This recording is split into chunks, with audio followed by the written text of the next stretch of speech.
Assalamualaikum warahmatullahi wabarakatuh. Halo teman-teman, ini aku Yellow Daily. Aku akan membagikan pengalaman positif yang sudah aku lalui dan berdampak baik dalam hidupku. Semoga bisa menginspirasi dan bermanfaat untuk teman-teman semuanya. Untuk teman-teman lain 1999 atau kelahiran 1999, sebenarnya sih boleh ya kelahiran berapapun untuk bisa merapat dulu di video aku kali ini.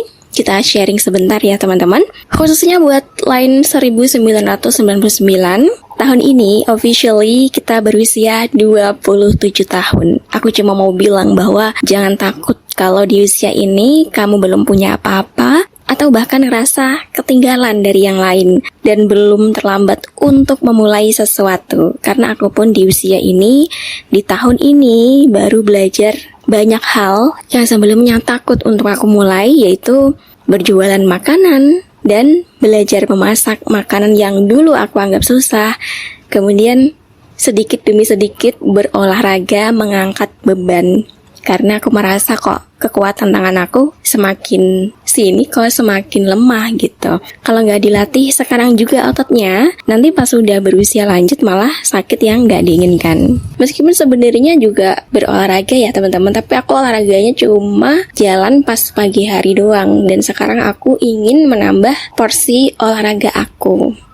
Kemudian semakin bertambah usia, aku justru udah berdamai dengan pertanyaan template yang dulu cukup melelahkan buat dijawab. Kayak pertanyaan, kamu kapan menikah? Udah ada calon belum? Coba deh kamu kenalan sama si A, siapa tahu cocok. Sebenarnya pertanyaan-pertanyaan itu seringkali datang dari niat yang baik. Namun tanpa disadari, gak semua orang nyaman untuk menerima pertanyaan tersebut. Karena pada kenyataannya setiap orang itu sedang menjalani perjalanan hidup yang berbeda-beda.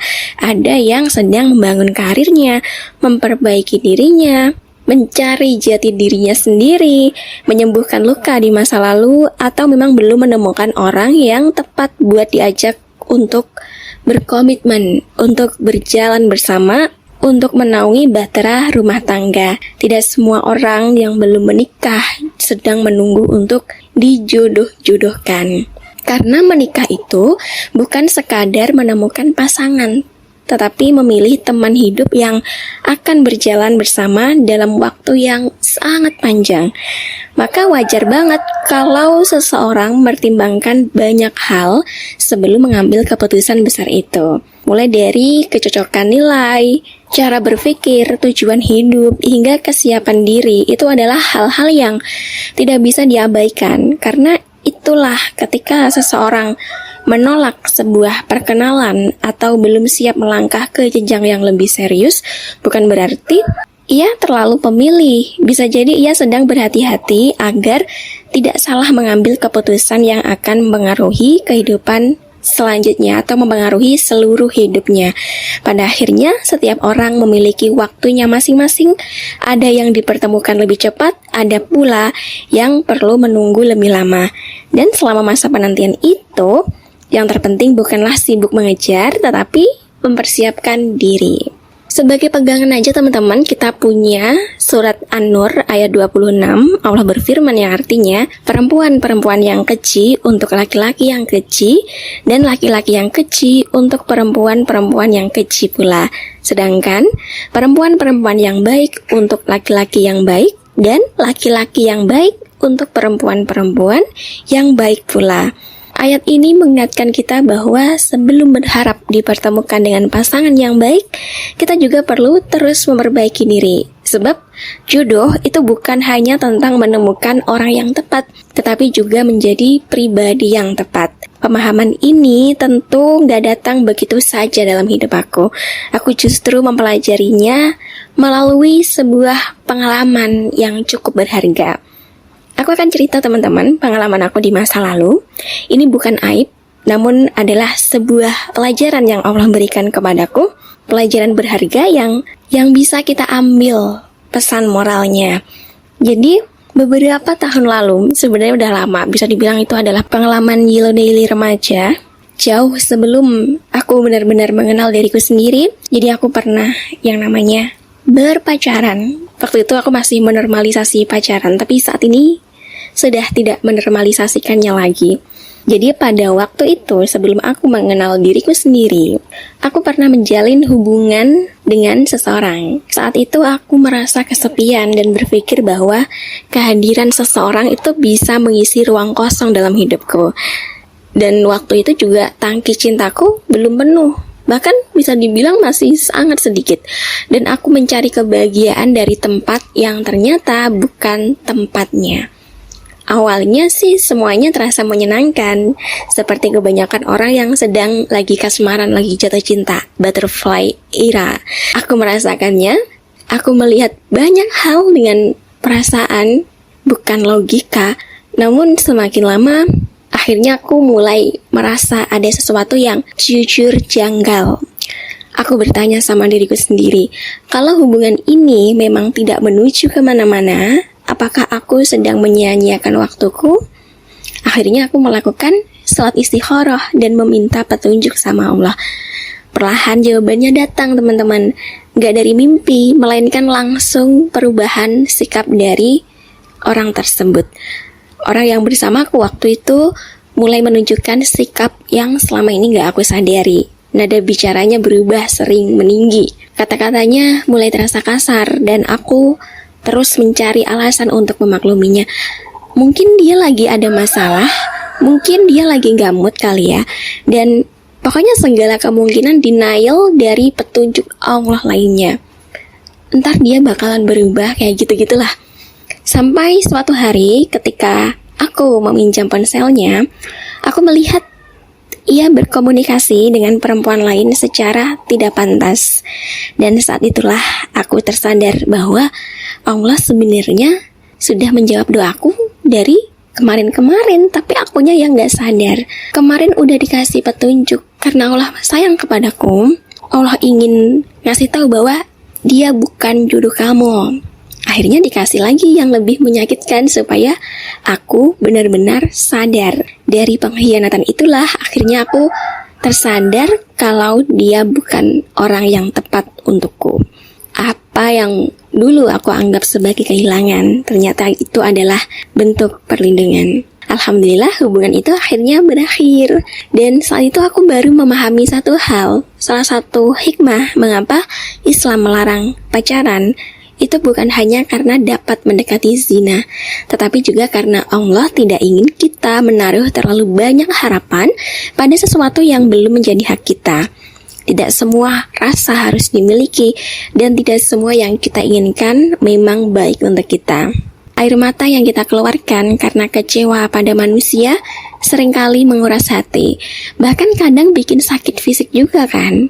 Sampai benar-benar gak nafsu makan ketika sudah mengalami kekecewaan itu, broken heart. Padahal air mata kamu itu jauh lebih berharga kalau digunakan untuk memohon ampun, memperbaiki diri, dan mendekat kepada Allah. Dan lagi-lagi, semuanya itu tidak instan, tentu ada prosesnya. Tentu saja masa itu tidak mudah, ada sedih, kecewa, dan juga patah hati. Namun ketika ada situasi seperti itu, aku selalu mengingatkan diriku sendiri.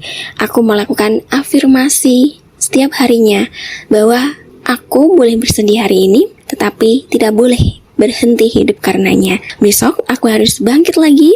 Aku berharga, aku layak untuk mendapatkan cinta yang tulus dan setara. Alhamdulillah, karena afirmasi itulah aku tidak tenggelam terlalu lama dalam kesedihan. Allah memberiku banyak hal untuk aku syukuri. Aku melakukan kegiatan yang aku sukai, hobi yang membuatku berkembang, dan teman-teman yang selalu mendukungku. Dari sanalah aku belajar tentang kebahagiaan itu tidak selalu datang dari hubungan romantis. Terkadang Allah menghadirkannya melalui orang-orang terdekat kita.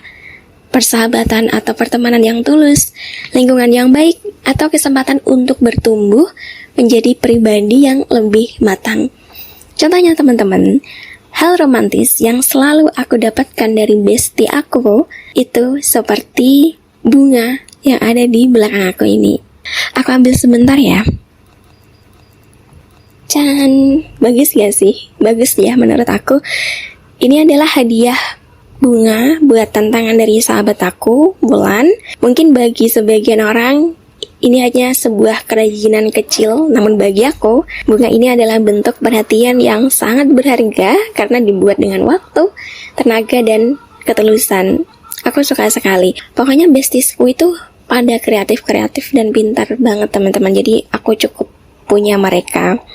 Oke, aku balikin dulu ya ke tempat asalnya. Teman-teman, pengalaman-pengalaman sakit dan sembuh seperti itu membuatku semakin sadar bahwa hidup tidak selalu tentang apa yang belum kita miliki, tetapi juga tentang mensyukuri apa yang sudah Allah titipkan hari ini. Kini sudah bertahun-tahun berlalu, aku merasa jauh lebih tenang, tangki cintaku pun gak lagi kosong, karena Allah mengisinya dengan banyak kebaikan, orang-orang yang suportif, dan pelajaran hidup yang berharga. Tentu saja aku tidak berpacaran lagi ya setelah hari itu, selain sebagai ikhtiar untuk tidak mendekati zina, tapi juga sebagai bentuk untuk aku menghargai diriku sendiri dari orang-orang yang tidak bisa menghargai diriku, dari orang-orang yang nantinya mengecewakan aku. Apalagi sudah merasakan ya sakitnya dikhianati seperti itu. Kemudian teman-teman, ketika memasuki usia 27 tahun ini, aku tidak lagi terlalu sibuk membandingkan hidupku sama orang lain karena udah punya aktivitas dan impiannya masing-masing. Sekali lagi, sebagai reminder buat kita, jika hari ini teman-teman merasa belum memiliki apapun, rumahkah, kendaraan impiankah, bisnis pribadikah, atau bahkan belum menemukan pasangan hidup, nggak apa-apa. Nggak semua hal harus tercapai dalam waktu yang sama. Hidup bukan perlombaan untuk melihat siapa yang paling sampai. Hidup adalah perjalanan untuk menjadi versi terbaik dari diri kita sendiri. Wujudkan satu persatu hal yang bisa kamu raih hari ini. Karena doa tanpa usaha itu tidak akan membawa kita kemana-mana. Begitu pula sebaliknya teman-teman, usaha tanpa doa juga membuat kita lupa bahwa Allah yang menggenggam seluruh hasilnya. Hari ini mungkin ada doa yang belum terjawab, impian yang belum tercapai, atau seseorang yang belum Allah pertemukan denganmu. It's okay, gak apa-apa. Maafkan dirimu, masa lalumu, dan isi harimu dengan hal-hal yang membuatmu berkembang. Perbaiki dirimu sekali lagi, bahagiakanlah dirimu. Makan makanan yang kamu suka, yang sehat-sehat, berolahragalah. Skincarean jangan lupa, atau kalau punya rezeki lebih bisa treatment ke klinik kecantikan. Jalani hidupmu dengan sebaik-baiknya. Kalau memang itu rezekimu, ia akan datang pada waktu yang tepat. Yakinlah sama Allah. Dan ketika hari itu tiba, teman-teman akan menyadari bahwa semua penantian, kehilangan, dan pelajaran yang pernah kamu lalui ternyata bukan untuk menyakitimu, melainkan untuk mempersiapkanmu menjadi pribadi yang siap menerima apa yang telah Allah siapkan. Sekali lagi aku mau ngucapin terima kasih banyak yang sudah mendengarkan video aku sampai habis atau menontonnya meskipun aku tidak terlalu banyak mengedit video aku. Kita ketemu lagi di video berikutnya. Wassalamualaikum warahmatullahi wabarakatuh. Dadah semuanya.